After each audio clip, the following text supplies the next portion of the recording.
Did you know that Ethiopia is mentioned more than 40 times in the Bible, yet many people fail to realize the profound and pivotal role this ancient land played in the unfolding story of salvation? It's not just a mere footnote in biblical history but a land of kings, prophets, and mysterious connections that echo through the Old and New Testaments. Ethiopia, known in ancient times as Cush, was a kingdom far beyond Israel's borders, yet its influence and presence in biblical events are impossible to overlook. In the book of Genesis, we first encounter Ethiopia as the land of Cush, one of the sons of Ham, Noah's son. The kingdom of Cush was vast, stretching across parts of the Middle East and northeastern Africa. This is no ordinary mention, though. It's a nod to the power and reach of a civilization flourishing long before the Israelites were a nation. The Bible's reference to Ethiopia in this context is not simply geographical, it sets the stage for a complex relationship that will unfold across centuries. Fast forward to the time of the Hebrew patriarchs, and Ethiopia's presence continues to linger. The Queen of Sheba, a powerful ruler of the southern kingdom of Ethiopia, travels to meet King Solomon in Jerusalem, bringing with her precious gifts and seeking wisdom. The encounter between Solomon and the Queen of Sheba is one of the most famous exchanges in the Bible, filled with rich symbolism and the promise of unity between nations. Here, Ethiopia is not just a faraway land, it becomes a key player in the story of the Israelites' relationship with the world. The Queen of Sheba's journey from Ethiopia is one of respect and awe, a recognition of the wisdom and power of Solomon that transcends mere politics. But the story doesn't end there. In the book of Isaiah, Ethiopia reappears as a land of refuge, a place where God's people will find solace during times of trouble. In Isaiah 18, God speaks of Ethiopia as a land, beyond the rivers of Cush, where people of tall and smooth skin live, a place where the nations will one day gather. The imagery of Ethiopia in Isaiah is not just about a distant land, it speaks of God's plan for all nations, where even the people of Ethiopia, with their ancient heritage, will be part of the larger story of redemption. And then, there is the Ethiopian eunuch, a high-ranking official in the court of the Queen of Ethiopia, who becomes one of the first converts to Christianity. In the New Testament, in the book of Acts, we find a dramatic story of divine intervention, where Philip, one of the apostles, is led by the Holy Spirit to a desert road where he meets this Ethiopian official. The eunuch, reading from the book of Isaiah, is puzzled by the prophecy of the suffering servant. Philip, in turn, explains to him that the prophecy points to Jesus Christ. The Ethiopian, moved by the message, requests to be baptized right there in the wilderness, making him one of the first Gentile converts to the new faith. This moment is not just a simple act of faith, it is a profound statement of the gospel's reach beyond the Jewish people, reaching all corners of the earth, including Ethiopia. It's often said that the Ethiopian eunuch was one of the first to bring the message of Christ back to Africa, laying the foundation for the spread of Christianity across the continent. The connection between Ethiopia and the early church is undeniable, and it continues to influence the Christian tradition to this day. The Ethiopian Orthodox Church, one of the oldest Christian churches in the world, traces its roots back to this moment, solidifying Ethiopia's place in the biblical narrative as a land where faith and history intertwine. But perhaps the most intriguing aspect of Ethiopia's biblical presence is its consistent association with the divine. Ethiopia is often depicted as a land of strength, dignity, and faithfulness. In the Psalms, for example, the Ethiopian eunuch is referred to as a symbol of loyalty and devotion to God, as if to say that even the distant lands of Ethiopia are included in God's divine plan for salvation. Ethiopia's biblical importance doesn't stop with the Old and New Testaments. In later Christian traditions, the connection between Ethiopia and the Church remains strong. Ethiopia is often referred to as the gateway to Christianity in Africa, a place where Christianity took root long before many other nations on the continent. The Ethiopian Church's ancient rituals, monastic traditions, and scriptures written in Guizi, an ancient Semitic language, highlight the depth of Ethiopia's religious legacy, stretching back to the very beginnings of Christianity. But what does all this mean for us today? The story of Ethiopia in the Bible is not just about ancient history or distant lands. It is a powerful reminder of how the biblical narrative transcends borders and cultures, uniting humanity under a common thread of faith and redemption. Ethiopia's presence in the Bible serves as a profound reminder that God's plan includes all people, from the smallest nation to the most powerful kingdoms. It tells us that no one is beyond the reach of God's love and that every nation, no matter how distant, has a role to play in the story of salvation.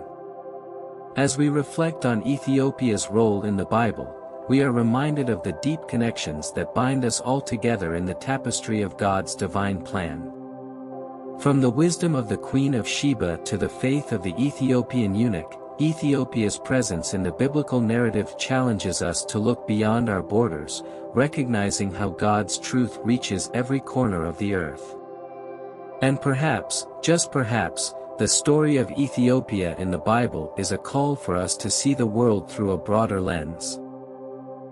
One that includes not only our own culture and history but also the rich and diverse stories of nations like Ethiopia, whose biblical legacy continues to inspire and challenge us to this day. When we open the pages of the Bible, we are often drawn to the well-known stories of Israel and its surrounding neighbors, but there is one land that consistently emerges as both a symbol of strength and a place of mystery. That land is Ethiopia, an ancient kingdom whose presence in the Bible stretches far beyond mere mention. Ethiopia, or Cush as it was known in biblical times, was not just a distant land, it was a kingdom of profound historical and cultural significance. From the royal court of the Queen of Sheba to the conversion of an Ethiopian eunuch, this ancient land is woven into the very fabric of the biblical narrative, offering us insights into the wider world in which the stories of the Bible unfolded. Ethiopia's significance in the Bible goes beyond geography. It represents a crossroads between Africa and the ancient Near East, a kingdom whose influence reached into the heart of biblical events. In the Old Testament, Ethiopia is often associated with grandeur and power, its kings, wealth, and wisdom admired by those far and wide. In the New Testament, Ethiopia appears in one of the most pivotal moments of early Christian history, where an Ethiopian official's encounter with the Apostle Philip marks the spread of the gospel to the African continent. But Ethiopia's story in the Bible isn't just about its rulers or its encounters with Israel. It is a place deeply entwined with the divine. From the prophet Isaiah's vision of Ethiopia as a land of refuge to the symbolism of its people as examples of faithfulness, Ethiopia's role in the Bible is rich with meaning, offering us a window into the broader narrative of God's salvation for all nations. In this video, we'll explore the multifaceted role Ethiopia plays in the Bible, shedding light on how this ancient kingdom, with its deep history and far-reaching influence, shapes the biblical story and continues to inspire us today. From the land of Cush to the first Ethiopian converts to Christianity, Ethiopia's presence in the Bible calls us to consider the deeper connections between nations, cultures, and the unfolding plan of redemption that spans the globe. While Ethiopia's presence in the Bible is undeniable, there exists a fascinating paradox. Many people remain unaware of the depth and significance of its role in the biblical narrative. Ethiopia is often relegated to a distant, almost peripheral mention for those unfamiliar with the intricate layers of biblical geography and history. Some may be surprised to learn that Ethiopia's role in the Bible extends far beyond just a name. One of the most common misconceptions about Ethiopia in biblical texts is that it was a distant, insignificant land, little more than a footnote in the story of Israel. Many readers may think of it merely as a reference to a far-off kingdom with little impact on the unfolding drama of God's work in the world. Ethiopia is often perceived as just a location for exotic encounters or as a place of vague, distant history when in reality, it was a land of remarkable wealth, power, and influence, an integral part of the biblical world that shaped the events of both the Old and New Testaments. Another misconception arises from confusion about Ethiopia's identity in biblical texts.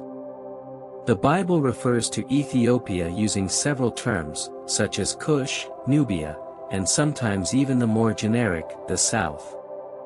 This can create ambiguity, as modern readers may mistakenly conflate Ethiopia with the contemporary nation that we know today.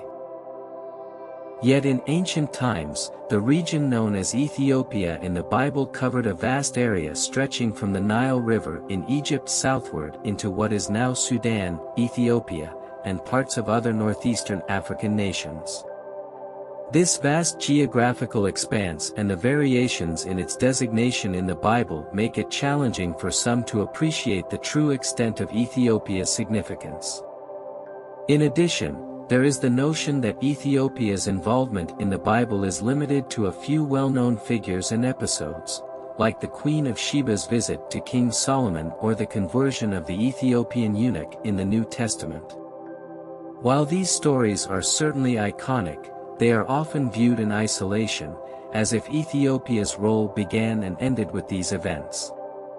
This narrow view fails to recognize Ethiopia's recurring appearance throughout the scriptures, from its mention in Genesis as one of the sons of Ham to its significant prophetic role in books like Isaiah, Jeremiah, and Zephaniah. Moreover, some readers may struggle to grasp the depth of Ethiopia's spiritual significance in the Bible. The frequent references to Ethiopia as a symbol of strength, dignity, and faithfulness to God are sometimes overlooked, particularly in Western contexts where the focus tends to center on Israel and the surrounding nations. Ethiopia's role as a land of refuge and as a representation of the nations who will one day worship the one true God is a rich theme that deserves more attention than it often receives. The cultural and historical gap also separates modern readers from the biblical world.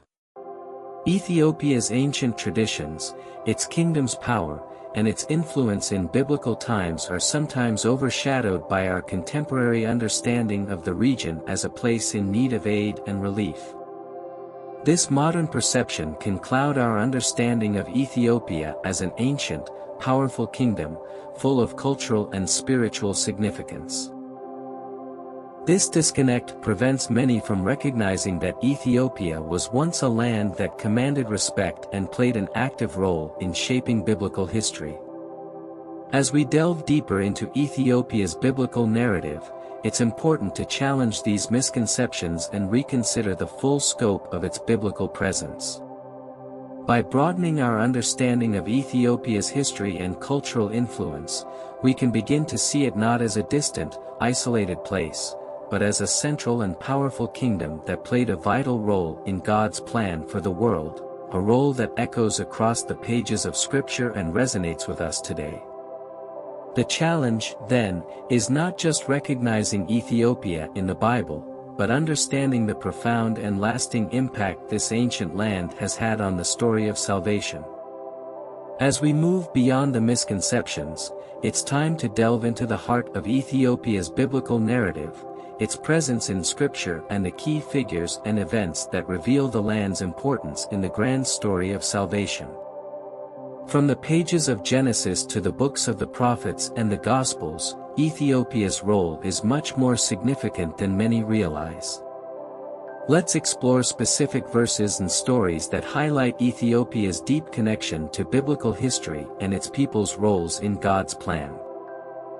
We begin in the early chapters of Genesis, where the Bible introduces us to Ethiopia, under the name Cush.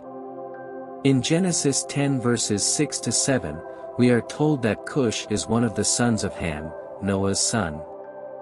This lineage places Ethiopia within the broader context of the world's ancient peoples, establishing it as a foundational kingdom in the post-flood world.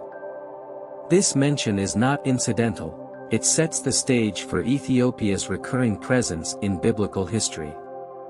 Cush, the ancestor of the Ethiopians, is portrayed not just as a geographical reference but as a significant lineage that will carry weight in later events. One of the most notable stories involving Ethiopia is the encounter between King Solomon of Israel and the Queen of Sheba, a ruler of the southern kingdom of Ethiopia.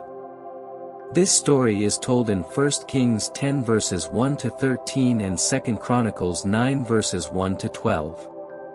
The Queen of Sheba hears of Solomon's great wisdom and wealth and decides to test him with difficult questions.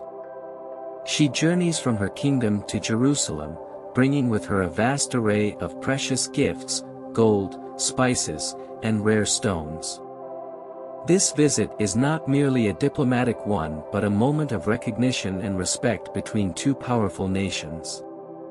The Queen's astonishment at Solomon's wisdom and the grandeur of his court speaks to the great admiration Ethiopia had for Israel's wisdom, but also to the wisdom and wealth Ethiopia itself possessed. The Bible's portrayal of the Queen of Sheba is significant on multiple levels.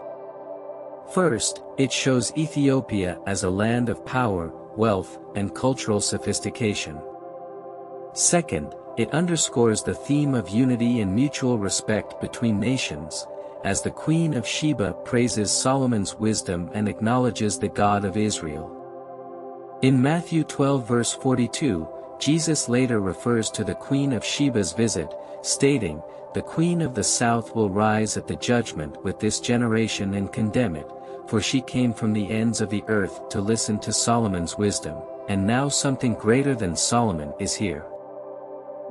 This reference not only affirms Ethiopia's importance in biblical history but also highlights the Queen's role in seeking wisdom that transcends borders and cultures. Ethiopia's influence in the Bible also extends to the prophetic literature. In the book of Isaiah, Ethiopia is often portrayed as a nation that will one day come to recognize the God of Israel. Isaiah 18 verses 1 to 2 speaks of Ethiopia as a land, beyond the rivers of Cush, a place that will one day be part of God's plan to bring all nations to worship Him. This passage evokes an image of Ethiopia as a powerful, distant land, yet one that is included in God's ultimate vision for the nations. It is a prophecy of hope and inclusion, a vision of a time when all peoples, including the Ethiopians, will come together and worship.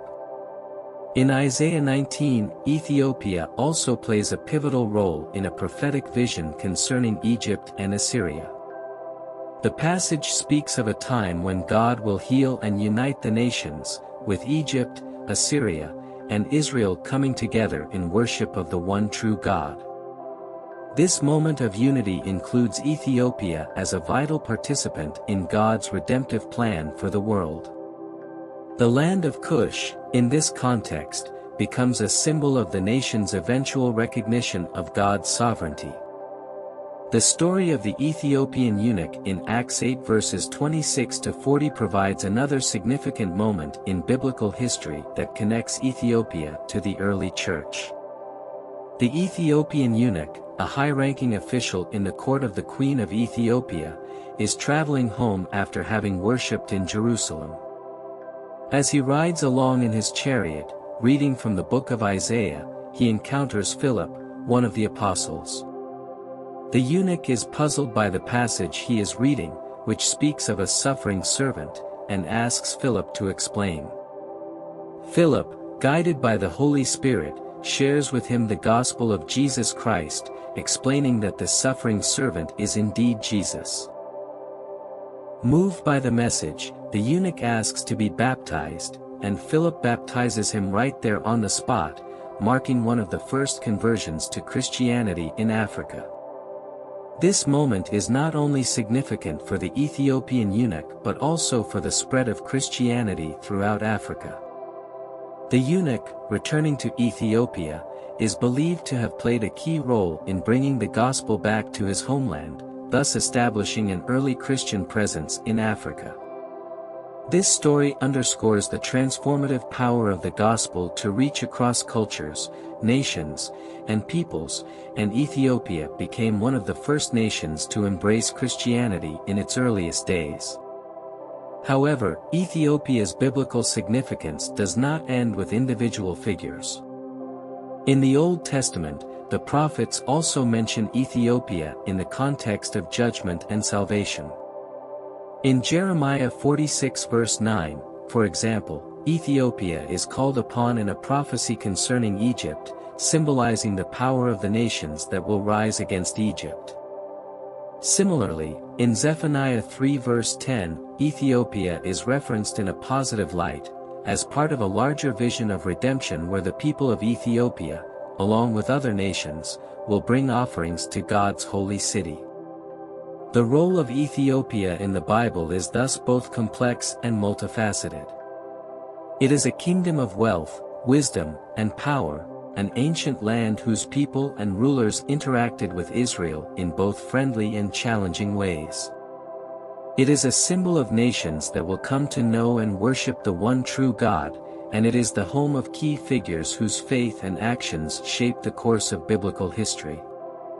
From the Queen of Sheba to the Ethiopian eunuch, Ethiopia's presence in the Bible serves as a testament to the far-reaching influence of this ancient kingdom and its people in the unfolding story of God's plan for the world. While many know of the Queen of Sheba's visit to Solomon and the Ethiopian eunuch's conversion to Christianity, there's one lesser-known event in the Bible involving Ethiopia that is both dramatic and unexpected, an event that carries deep implications not only for Ethiopia but for all of Israel. This moment comes from the reign of King Zedekiah of Judah when the kingdom of Judah was crumbling under the pressure of Babylonian conquest. In this pivotal moment, Ethiopia plays a surprising role in the fate of the nation of Israel. The story unfolds in the book of Jeremiah, during a time of great upheaval. Judah, the southern kingdom of Israel, was under siege by Babylon, and King Zedekiah, along with the people of Judah, found themselves in a desperate situation. They had placed their hopes in an alliance with Egypt, thinking that Ethiopia, known for its military strength, could help them fend off the Babylonian threat. But this alliance with Egypt would prove to be a moment of fatal miscalculation. In Jeremiah 37, we find a fascinating and dramatic turn of events. King Zedekiah sent messengers to the Egyptian army for help, hoping that the powerful forces of Ethiopia would drive the Babylonians away. However, as Jeremiah warns, this trust in Egypt's strength is misplaced. The Egyptian forces, though initially appearing to come to Judah's aid, are soon defeated by the Babylonians.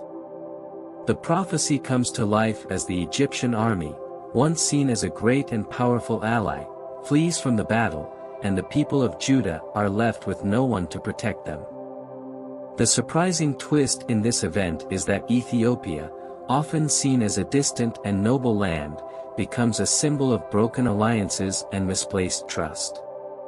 Egypt, which had been heavily influenced by Ethiopia and its military might, failed to deliver on the promises made to Judah. This moment is not just a historical one, it is filled with rich theological meaning. The people of Judah had placed their faith in human power and political alliances, but in the end, they were left to face the full weight of God's judgment, which had been foretold through the prophets. The significance of this event is that it reveals a key moment of tension in the biblical narrative, the collision between human efforts to seek salvation through political means and God's sovereign plan. Ethiopia, once a powerful ally to Egypt, becomes a backdrop for the futility of placing faith in human strength alone. Instead, the Bible urges the people of Judah, and us, as readers, to trust in God's provision, not in military might or political alliances. This event is particularly captivating because it offers a profound reflection on the nature of alliances and power. It shows how, even amid great turmoil, the people of God are called to trust in something far greater than the shifting tides of earthly power. Ethiopia's role in this moment, though overshadowed by Egypt's military failure, reveals a deep truth about the limitations of human strength and the ultimate sovereignty of God. This lesser-known story from the book of Jeremiah serves as a powerful reminder that, even in the most desperate of times, it is not the strength of nations or alliances that will ultimately determine the course of history, but the faithfulness of God's plan. Ethiopia, a land of strength and wisdom, finds itself entangled in the consequences of human reliance on power, offering us a deeper understanding of the complex and often surprising role this ancient kingdom played in the biblical narrative. As we reflect on Ethiopia's profound presence throughout the Bible, we begin to understand that this ancient kingdom is far more than a distant, exotic land. Ethiopia, or Cush as it is often called in the scriptures, emerges as a nation of great significance, both geographically and spiritually. From its early mention in Genesis as a descendant of Ham to its powerful role in the prophetic visions of Isaiah, Ethiopia is woven into the fabric of the biblical narrative, playing an essential part in the unfolding story of salvation. We began by exploring the misconception that Ethiopia is merely a footnote in biblical history. Yet, as we've seen, this couldn't be further from the truth. Ethiopia was a land of strength, wisdom, and influence. The Queen of Sheba's visit to King Solomon stands as one of the Bible's most memorable encounters, where wisdom transcends borders and nations come together in recognition of divine truth. Ethiopia, through the Queen's visit, is shown not as a distant, unrelated land but as a kingdom of significance in the broader world of Israel's history. Ethiopia's presence is further emphasized through its prophetic role, where the land of Cush is repeatedly included in God's promise to bring all nations to himself. The writings of Isaiah, Jeremiah, and Zephaniah portray Ethiopia as not just a geographical space but a symbol of the wider world that God will one day unite in worship. These prophetic visions reveal Ethiopia as part of God's plan for redemption, a kingdom that will play a crucial role in the global recognition of God's sovereignty. Perhaps the most compelling testament to Ethiopia's importance comes in the New Testament with the conversion of the Ethiopian eunuch. This remarkable event marks the spread of Christianity beyond the borders of Israel, signaling the reach of the gospel to Africa. The baptism of the Ethiopian eunuch is one of the earliest indicators that the message of Christ is for all nations. Ethiopia's role as a vessel for the early spread of Christianity is undeniably significant. We also explored a lesser-known moment in biblical history, the political and military alliances that drew Judah into a desperate reliance on Egypt and Ethiopia. In this dramatic turn of events, we see Ethiopia as part of the backdrop of human failure. It is a stark reminder that even the greatest of earthly powers cannot stand in the face of God's will, emphasizing that true hope and salvation come only from God, not from political alliances or military might. In conclusion, Ethiopia is not just a footnote in biblical history, it is a land deeply intertwined with the story of God's redemptive plan. From the wisdom of the Queen of Sheba to the conversion of the eunuch, Ethiopia's story in the Bible speaks to the broader truth that God's love extends beyond borders, reaching nations, peoples, and cultures. Ethiopia, with its ancient kings and powerful spiritual legacy, stands as a testament to the fact that the biblical narrative is as much about the world's nations as it is about Israel, a reminder that all of humanity is included in God's divine plan. Ethiopia's legacy in the Bible challenges us to look beyond our own perspectives, understand the broader scope of God's salvation, and recognize that the story of faith is global, uniting nations, both near and far, in the worship of the one true God. As we wrap up this journey through Ethiopia's fascinating role in the Bible, I encourage you to take a moment to reflect on what we've discussed. From the Queen of Sheba's visit to King Solomon to the Ethiopian eunuch's conversion, we've seen how deeply this ancient land is intertwined with the biblical narrative. But what are your thoughts? How do you see Ethiopia's role in the story of salvation? Have any of these stories or insights surprised you? I'd love to hear your thoughts in the comments below. If you're as fascinated by the connections between the Bible and the nations of the world as I am, be sure to check out my other videos, where we explore similar themes, biblical characters, and ancient lands that shaped history and faith. There's always more to uncover, and I'd love for you to join the conversation. Don't forget to like, subscribe, and hit the bell so you never miss an exciting new exploration into the heart of biblical stories. Thank you for watching, and I look forward to hearing from you soon.